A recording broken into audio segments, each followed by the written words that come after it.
I guess you've seen this building, the Sphere in Las Vegas. It's one of the most advanced buildings ever built, a fully immersive interior, an exterior LED surface at a massive scale. Around 18,000 seats inside, a project that cost roughly $2.3 billion. And yet, you keep hearing the same thing, that it's losing money, that it might not work, that it's failing.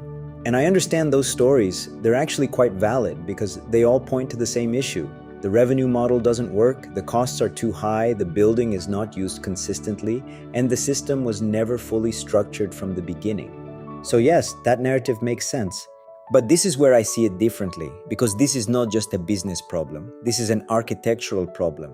Let's look at the reality first. The building cost around $2.3 billion, and the operating costs are extremely high. Energy consumption, technology maintenance, staffing, and most importantly, constant content production. Because this building cannot run without continuously creating new experiences. So let's simplify it. Let's assume one full show, 18,000 people, an average ticket price of $100. That gives you about $1.8 million per show. Now let's push it further. 2 shows per week, consistently sold out. That gives roughly $150 to $200 million per year. At first that sounds strong, but that is not profit. Because once you subtract operations, production, staffing, and maintenance, the margin becomes very tight. Now compare that to the construction costs, $2.3 billion.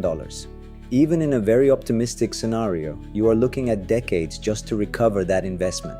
And that's before financing costs. So this is not a simple revenue machine. And this is where most people stop.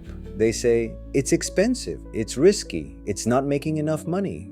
But that is still not the real issue. To understand the real issue, we need to compare it to something that does work over time.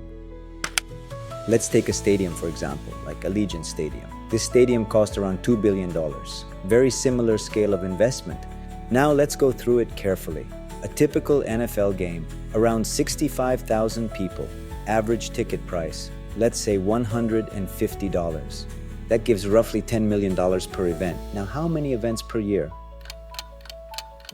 An NFL season has about 8 or 9 home games, add concerts and other events, you might reach around 30 to 40 events per year.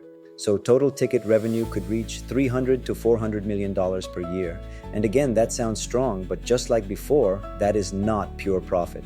Once you subtract operations, staff, maintenance, security, and event costs, and even revenue sharing, you might be left with $100 to $150 million per year. So again, 15 to 20 years just to recover construction cost.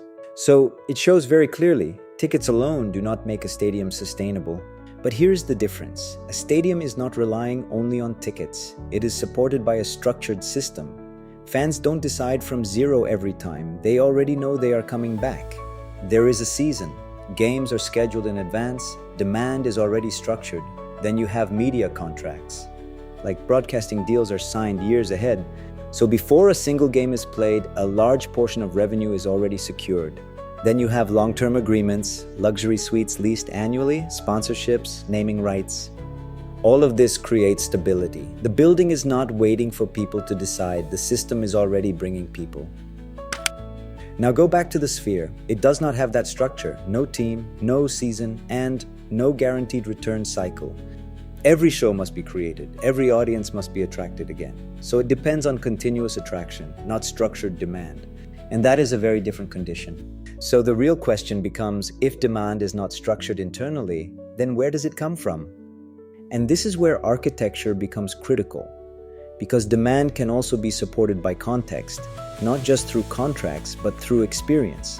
So now let's step away from numbers and look at reality. When you approach the Sphere, what do you actually experience? Look at this. You don't arrive into a place, you arrive into infrastructure. Parking lots, roads, and of course drop-off zones, they are not really welcoming enough. And obviously there is no meaningful public space, no shaded area, no place to sit, no place to stay. You either go inside or you leave, and that is not a small issue. Because a building like this should not only work at the moment of entry, it should start working before that. The exterior itself is one of the most powerful elements, but where do you stand to watch it? Where do you pause? Where do you stay? That space is missing. Now think about the context. Las Vegas is extremely hot, car dependent, built around indoor environments. People move between destinations. They don't wander outside for long. So experience is shaped by indoor comfort, continuous movement. It's more like connected indoor spaces without taking much heat directly. So people can walk and pause and stay. And in that sense, how the sphere connects through indoor environments becomes just as important as the building itself. Now compare that to places where people actually stay, a place like Changi Airport. People love to spend time there because it's a place they actually want to be. They sit, they eat, they walk, and then what happens next? They return, because it is designed for staying. And even a project like Hill of the Buddha. Here, it's not about climate, it's about how experience can reshape a place. Before the redesign, very few people visited. The object didn't change, but everything around it did. The approach, the sequence, and the experience. And that changed everything. Now people don't just visit, they come for the experience.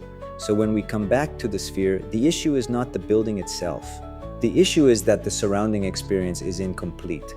Because this is what actually drives value. When people don't stay, they don't spend. When they don't return, there is no continuity.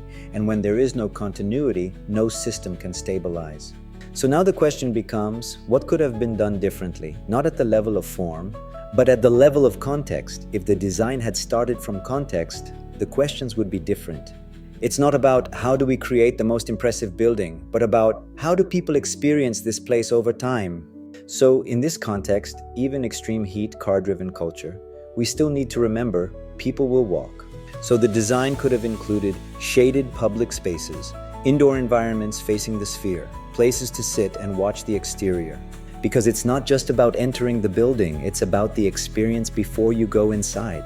Imagine hotels not just nearby but directly connected, retail and cafes integrated into the experience. So people don't just come for a show, they stay before and after. And once you think this way, even the scale changes, not simply maximizing size, but aligning with how people actually use it, because a slightly smaller building within a stronger context can create more value, not less. And this is where design beyond form begins.